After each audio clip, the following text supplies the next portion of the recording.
Hello everybody, it's Holly from Besotted Orchids. Thank you so much for joining me today. I have just finished filming a video on dendrobiums, which is why this beauty is hanging out here.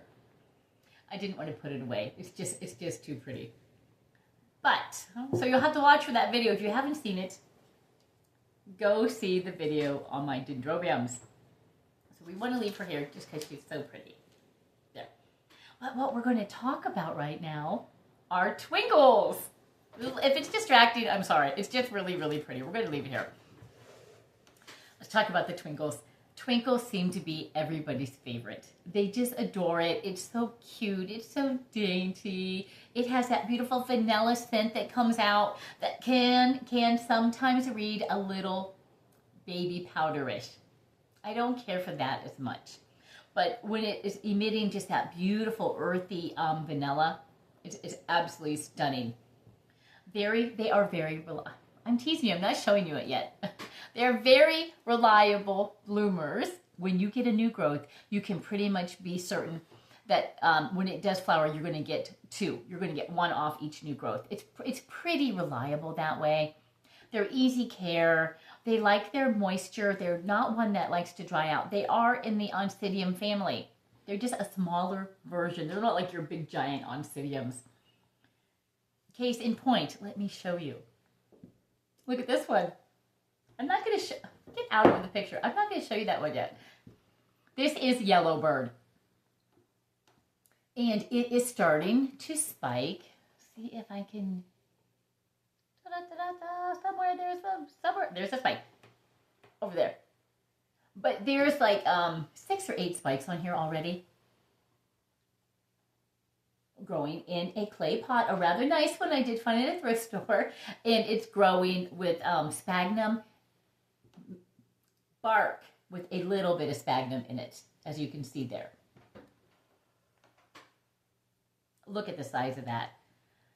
Not only are the flowers beautiful and dainty, so is the plant. That doesn't take up a lot of room. It is going to take up a lot of room horizontally, but never vertically. It's just a beautiful, beautiful, lovely, lovely plant. And like I said, a very reliable bloomer. One key note to remember, they do like water. This is not one, and I did lose, I lost my Twinkle Marguerite. I lost my Sodoanum, which is the mother parent of these twinkles. I lost Sodoanum. So that's very disappointing to me. I will be replacing the Sodoanum in the spring when it warms up. I'm going to have to go to Equigenera and order it through them. But beautiful, beautiful, beautiful. Yellowbird, I believe this one, I'm not sure. I think I maybe got this at Kingwood when they have their big orchid extravaganza. But yeah, Yellowbird, very, very, very dainty, very beautiful. And, okay, I just want to tell you this.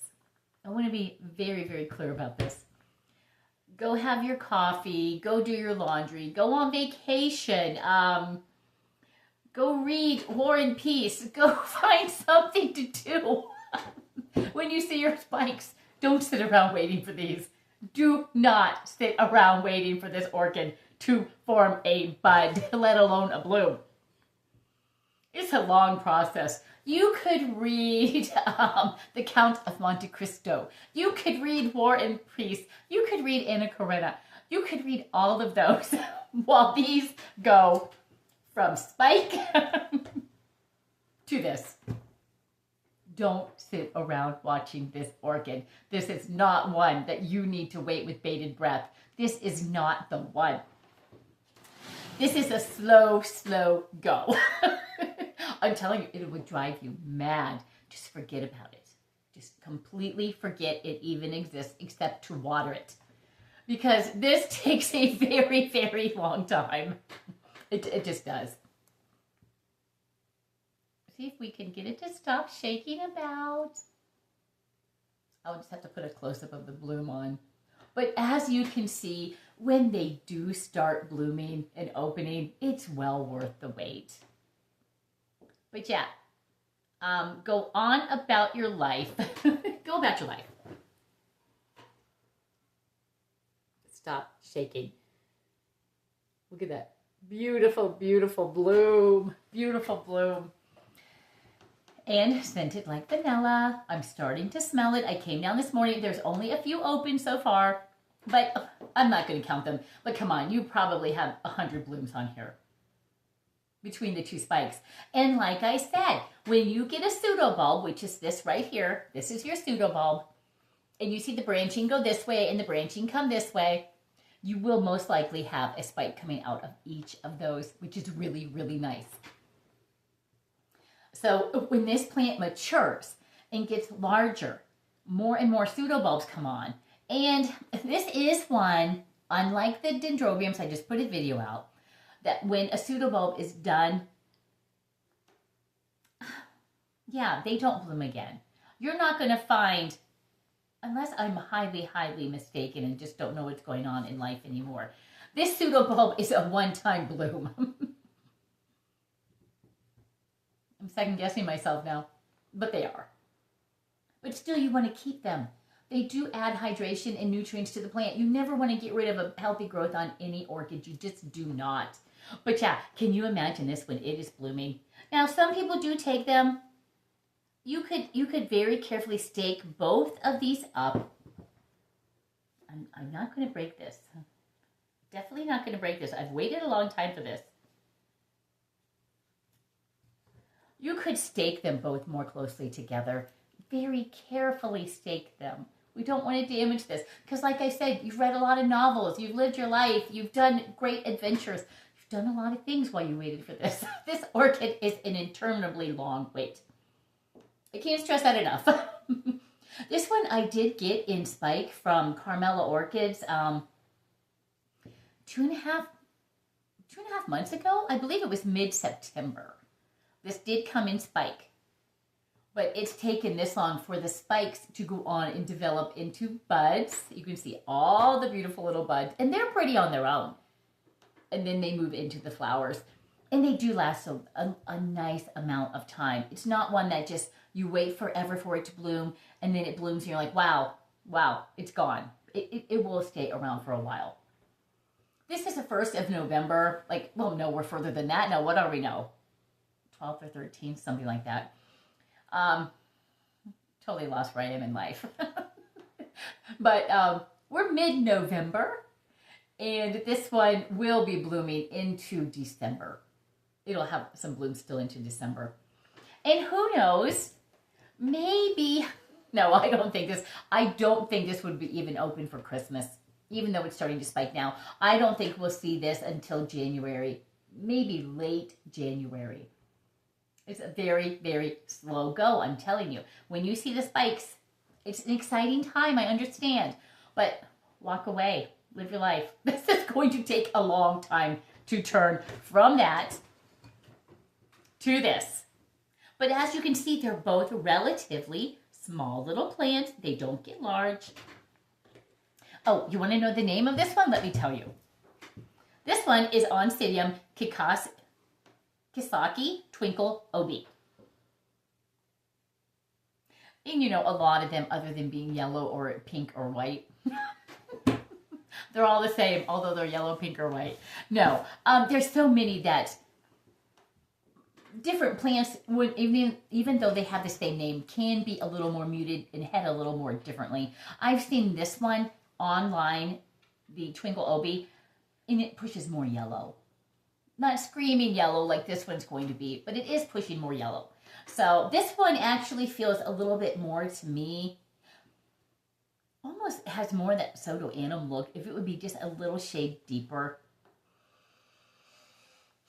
And it does. Tomorrow morning when I come down and have my time alone here, reading, doing whatever I'm doing, my coffee, I will smell this orchid. And especially as the day heats up, as the sun comes through that east-facing window and hits these orchids, I will smell this. In fact, yesterday, I was over there looking at the orchids, and I thought, wow, what am I smelling? So I went around to all of them. It was just the 1 or 2 little blooms on this that was putting up enough of a fragrance that when I walked by, I could detect it. So they do. They're a very fragrant plant. If you are fragrance sensitive, you may not want the Twinkle. but she's beautiful. Just an absolutely beautiful, dainty little orchid. On my Facebook page, I bother my people. They see a lot of orchid pics, and I try to refrain, and I only do it on Sunday orchid blooms. But this one here will get a lot of comments, as opposed to some of the larger blooms even. People do like the twinkles. I mean, where else do you see an orchid that has so many blooms? It's just absolutely beautiful. So, well watered in bark with a little sphagnum moss. And this is not growing in here. This is just something I do because I do decorate in my home with them. I grow all my orchids in the home. This is the pot. It's still the nursery pot.